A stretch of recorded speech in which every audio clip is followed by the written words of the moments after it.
Modelos. Reserva ahora tu 0 kilómetro en dercocenter.cl. Desde el 20 de noviembre hasta el 22 de diciembre, el auto que te espera está en Derco Center. Términos, condiciones y stock en dercocenter.cl. Pierce the Veil en Chile, presentando I Can Hear You World Tour. 10 de diciembre 2025, Teatro Caupolicán. 20% de descuento pagando con tarjeta Scotia. Entradas en Punto Ticket. No te pierdas el regreso de Pierce the Veil a Chile con I Can Hear You World Tour. Producen DG Medios y Live Nation. Soy Francisca Crobeto. Tener un equipo de expertos conmigo es mi mayor ventaja. Me dan la tranquilidad y seguridad que necesito. Y para el futuro, elijo lo mismo con mi AFP, Cuprum, un equipo de expertos. Esa es la clave. Ya llegó Moana 2 a los cines. El océano entero cuenta con nosotros. Prepárate para una nueva aventura. Vuelvo a mi hogar y a un nuevo porvenir. Moana 2, ahora, solo en cines. Es la hora de Andrea Moleto y Antonio Quinteros en la 88.9. Escuchas Palabra que es noticia en la radio del rock. Es hora de entrevistas en Palabra que es noticia. Muy bien, 8 de la mañana con 37 minutos. Este lunes, como les decíamos, el Ministerio Público se entrega el primer informe de crimen organizado en Chile, en el cual se detallan los datos de este fenómeno delictivo entre los años 2015 y 2023. El informe consta de 52 páginas y concluye que el tráfico de drogas es el eje central del crimen organizado, siendo el motor para cometer otros delitos como lavados de activos y, por supuesto, lo que hemos visto, los homicidios también. Bueno, es muy interesante esto. Bueno, vamos a darle una mirada también particular. Está con nosotros a esto porque tiene muchos datos en realidad Marcelo Sánchez, el gerente general de la Fundación San Carlos Maipo, a quien le damos la bienvenida al programa. Marcelo, gracias por estar acá. Hola, gracias. ¿Cómo estás? Por invitarme. Oye, en una mirada, ustedes que se especializan básicamente con el trabajo con adolescentes y todo lo demás, niños, adolescentes y todo, ¿cómo observas tú y su relación con este fenómeno delictivo, estos datos que hemos... Mira, o lo que está pasando en general acá? Sí, claro. El informe viene a ponerle un poco de certezas a un fenómeno que nosotros ya veníamos conversando y lo hemos conversado también en otras oportunidades acá, que es que básicamente hay una estrategia por parte del crimen organizado de involucrar a niños y jóvenes en sus acciones delictivas por distintas razones que también se hace cargo el informe y lo explica. Claro. ¿Ya? El primero es que el narcotráfico ha ido cambiando. El narcotráfico antes estaba básicamente organizado en base a familias que estaban en un territorio, etcétera, etcétera. Hoy día hay una relación internacional. Nosotros ya de alguna forma lo veníamos observando hace alrededor de 5 años, donde los cambios en las rutas de narcotráfico habían traído a grupos extorsivos, habían traído la vinculación con el narcotráfico internacional. A principio de año nosotros estuvimos en Washington, en Nueva York, que estuvimos viendo cómo en algunos lugares se han enfrentado esta relación entre estas bandas delictivas con sistemas mucho más complejos de organización criminal. O sea, antes el narcotráfico operaba por sí. Sí. Hoy día el narcotráfico es un holding. Y cuando opera en un holding lo hace porque el negocio de la droga es un negocio de rentabilidad. En 3 o 6 meses vas a tener tu retorno. Pero tú necesitas cash flow, necesitas liquidez. Y para la liquidez tú necesitas tener otro negocio especializado que se anclan en un mercado reducidor que va creciendo, que se aprovecha de todas las vulnerabilidades que hay a nivel institucional y las menciona el informe. O sea, lo que pasa con el registro de vehículos, lo que pasa con las transacciones en efectivo, lo que pasa con las transacciones en bienes que son lavados rápidamente. Entonces, se va creando una estructura criminal donde existen negocios de liquidez y existen negocios de rentabilidad. El negocio de rentabilidad del narcotráfico, el negocio de liquidez son los portonazos, las encerronas, las extorsiones, etc. Eso te da la caja para que el mismo narcotráfico crezca más aceleradamente.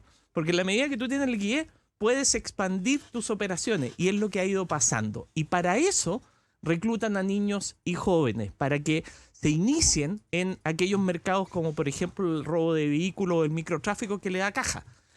Y de esa forma, el niño o el adolescente ni siquiera sabe que está trabajando con un narcotraficante. Él trabaja para un contratista, el narcotraficante, que finalmente lo conecta a estas redes y aprovecha todo el escenario de vulnerabilidades que hay. Que ya lo veíamos después de la pandemia, nosotros advertíamos que iba a venir una crisis en materia de salud mental, Pero junto a la crisis en materia de salud mental vino la exclusión educativa. Los más altos índices de exclusión educativa. Más de 50.000 niños cada año abandonan el colegio y cerca de 1 millón de niños en ausentismo crónico. Vimos cómo la respuesta del servicio de protección ha sido nula. Tenemos 4 veces las listas de espera que teníamos el año 2021. 45.000 niños esperando en lista de espera. Hay un 25% de las medidas cautelares de separación de los niños respecto a los padres que no se pueden cumplir porque están en lista de espera. Niños que deben convivir con padres que pueden generar tan serios problemas como el involucramiento delictivo. Niños que pueden estar en explotación sexual comercial infantil. Las cifras de explotación sexual comercial infantil han crecido 2,4 veces en 5 años. Tenemos las más altas tasas de abuso sexual. Hay cerca de 100 niños que día a día son denuncias de abuso sexual.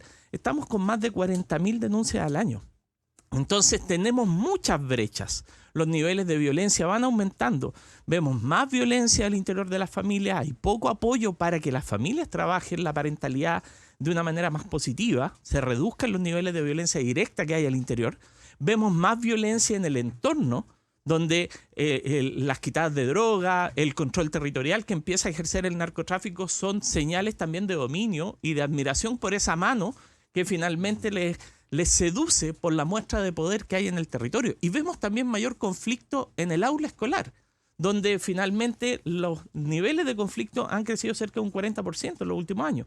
Entonces, tenemos 3 niveles de violencia: la violencia directa, la violencia estructural y la violencia escolar o cultural que se empieza a desarrollar y que empieza a legitimizar estos niveles de violencia que también los niños incorporan en sus trayectorias.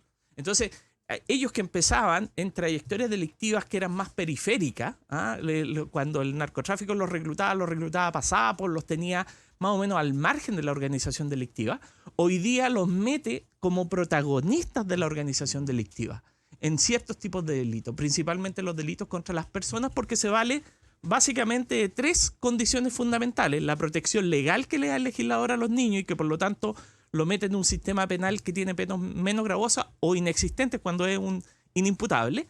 En segundo lugar, porque dificulta la persecución penal del Ministerio Público, la investigación del Ministerio Público. Cuando tú detienes a un niño se acortan los plazos de investigación.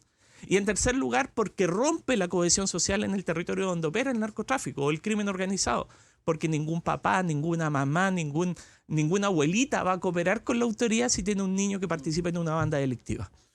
¿Hay alguna manera, porque viene apocalíptico escucharte, digamos, perdona que te lo diga de esa manera, ¿hay alguna forma de, sobre todo en el trabajo que ustedes desarrollan, de proteger, ayudar, recibir a la, no sé, infancia o adolescencia vulnerada versus el problema real, objetivo, en la discusión que hay en Chile de enfrentar este crimen organizado, digamos?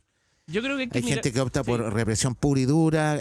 No sé si me explico. ¿Cómo se mezcla esa realidad? Tenemos que tener mucho cuidado porque frente a este tipo de situaciones las agendas cortas fluyen, emergen de una manera pero mágica. Y resulta que cuando tú tienes solo acción policial en un territorio, pasa lo que ha pasado en otros territorios que finalmente las policías han sido súper eficaces y han metido preso al papá, a la mamá, a los parientes, pero resulta que no se han preocupado de los niños. Y en 5 años esos niños lideran las bandas delictivas y las liberan con mayor gravedad. Hoy día estamos cultivando el crimen organizado de los próximos años, que va a ser mucho más violento. Por lo tanto, tenemos que hacer prevención social. Ahora, para hacer prevención social requieres tomar control del territorio, requiere aislar a los líderes delictivos, requieres desarmar a las bandas que están reclutando a los niños, requieres quitarle la droga a esas bandas. Y en consecuencia, para poder hacer eso, requieres tener también herramientas de inteligencia adecuadas. Hoy día se sabe dónde están operando. Tenemos claridad territorial, sabemos la vinculación que existe con el comercio ilícito de mayorista, digamos. Tenemos la georreferenciación de los asesinatos. Territorialmente se superpone el crimen organizado, el comercio ilícito, la violencia y los homicidios y las muertes por armas de fuego. Por lo tanto, tenemos que actuar para poder instalar. Ahora, ¿qué es lo que pasa con esto? Que mientras tú no te haces cargo de la exclusión social donde viven esos niños, donde no ven oportunidades, donde el dominio lo tiene la mano del narcotraficante, es muy fácil entrar en esa cadena delictiva que incluso se empieza a anticipar. Hoy día hay niños de 10 años que están participando en delitos cada vez más complejos. Si no tienen un apoyo a las familias, a los papás, a las mamás, que no pueden lidiar porque nunca han entendido cómo lidiar con esto, no solamente porque tengan compromiso delictivo, porque uno puede estigmatizar. Y resulta que no toda la gente que está en exclusión social termina siendo delincuente o que está en pobreza. Y al contrario, puede que no tenga ninguna privación material y sin embargo esté delinquiendo. ¿Y por qué? Porque precisamente ahí hay una ausencia de monitoreo parental, de acompañamiento. El 40% de todos los chicos que delinquen lo hacen porque hay problemas de disfuncionalidad familiar en su casa. Ahora, ¿existe algún modelo en el mundo, algún tipo de intervención donde uno pueda, porque aquí nosotros tenemos toda una estrategia militar, policial, tenemos una estrategia que se está dando financiera o se está intentando dar, digamos, una lucha que además lo que yo tengo entendido es que afuera ya se está poniendo acento donde lo que hay que hacer es perseguir la plata más que meter policía, porque eso no, nosotros estamos perdiendo la lucha contra el crimen organizado en el mundo, no lo estoy diciendo acá en Chile, en el mundo.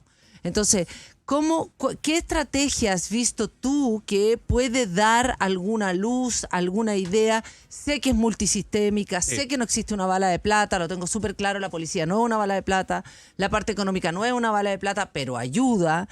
Yo creo que hemos ido avanzando en el tema policial, creo que hemos ido avanzando en el tema financiero, me parece a mí, no sé cómo lo ves tú. Pero con respecto a estos niños, niñas y adolescentes que están ahí dando vuelta, que son carne cañón, que son carne molida para meter al crimen organizado, ¿cuáles son? Porque, por ejemplo, se habla el otro día leí en Tercera Dosis, se habla de Medellín, por ejemplo, donde es un avance cultural, donde también se negocia con las bandas, ojo, también hay una negociación con la banda criminal. Aquí, ojo, no es tan, no es que llegar y matarlos a todos, porque no funciona así, parece. Entonces dime algo que tú dices, por allá va la cosa. A ver, yo creo que tú esbozaste súper bien. Acá las estrategias tienen que ser integrales. O sea, en primer lugar, efectivamente, el combate al financiamiento es fundamental. El crimen organizado necesita esta estructura de liquidez. Si tú atacas la liquidez del crimen organizado, impides que siga creciendo. Eso es lo primero. Por lo tanto, acá la acción de inteligencia para desarticular los activos, arrebatar el patrimonio a estas organizaciones es fundamental.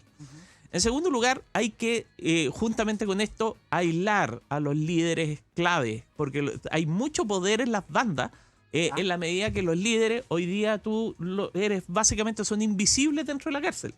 Sin embargo, operan desde la cárcel. Si no, basta ver todos los pelotazos de droga y de celulares que entran los días viernes a los distintos patios, sin recibir plata a cambio hacia afuera. Por lo tanto, lo primero es también aislar a esos líderes, porque esos líderes tienen la conexión y la validación internacional. Lo tercero, tenemos que atacar directamente a los grupos extorsivos. Los extorsivos, que son más de 20 que ya están operando en Chile, más del 50% tienen como negocio principal la trata y la explotación sexual comercial infantil. Por lo tanto, ahí tenemos que dar en una línea de flotación inmediata. O sea, el Tren de Aragua, Tren del Colón, Gallego, Los Pulpos, etcétera. O sea, tenemos más de 20 organizaciones extorsivas que facilitan el crecimiento del crimen organizado. Por lo tanto, hay que poner foco policial en eso. Y en segundo lugar, y para nosotros lo más importante, la perspectiva de largo plazo, es que tenemos que trabajar los 3 ámbitos que debilita el crimen organizado: la familia, la escuela y la comunidad. Cuando hablamos de la familia, con la familia no se trabaja. Nosotros necesitamos tener programas preventivos basados en la evidencia que anticipen la aparición de los factores de riesgo. ¿Qué factores de riesgo? Cuando el chico empieza a faltar al colegio, cuando el chico empieza a relacionarse con pares negativos, cuando el chico empieza a consumir alcohol y otras drogas, tenemos la tasa más alta de consumo de tranquilizantes sin receta en nuestro país. Eso nos debe alarmar. Tenemos un 9,5% de niños. 1 de cada 10 niños consume tranquilizantes sin receta. Ese es el canal de distribución de la TUSI. Ese es el canal de la distribución de todas las drogas adictivas de bajo costo, pero de alto poder adictivo, que ahora hemos visto en las últimas incautaciones, incluso se han mezclado con fentanilo. ¡Ojo! O sea, hoy día la mesa está servida para el narcotraficante y son los niños. son los niños. El canal de distribución, el uso de las redes sociales, el uso de la tecnología es algo que manejan a la perfección los narcotraficantes que se dedican a la distribución de estas drogas químicas, drogas sintéticas de bajo costo y alto poder adictivo, que es la que están adquiriendo los niños. Ya, tenemos que cerrar porque tenemos que irnos, pero dime tú, ¿tienes algún estimado de cuántos miles de niños, niñas y adolescentes están en riesgo ahora de ser carne del narcotráfico? Hoy día a lo menos 190.000 niños, a lo menos, ¿ya? que son los que están en entornos de vulneraciones relativamente graves, con problemas familiares, con problemas de droga, etcétera. Hay una línea crítica fundamental que tiene que ver del orden de los 10 o 15.000 que están dentro del sistema de protección. Ya. Por eso es tan importante agilizar el tema de las listas de espera. Pero la población universalmente tenemos que trabajarla porque este problema está democratizándose y va a llegar a la puerta de todas las casas Sí. si es que no fortalecemos la familia, la escuela y la comunidad. Marcelo Sánchez es gerente general de la Fundación San Carlos de Maipo. Gracias, Marcelo, por haber venido al Muchas programa. gracias Que a estés muy bien. ustedes. Muchas gracias. por poner el tema. Bien, 7 minutos faltan para las 9 de la mañana. Comenzamos a despedir el programa de hoy. Viene Mercado Futuro, una conversación sobre economía. Ya salió el IPC de 0,2.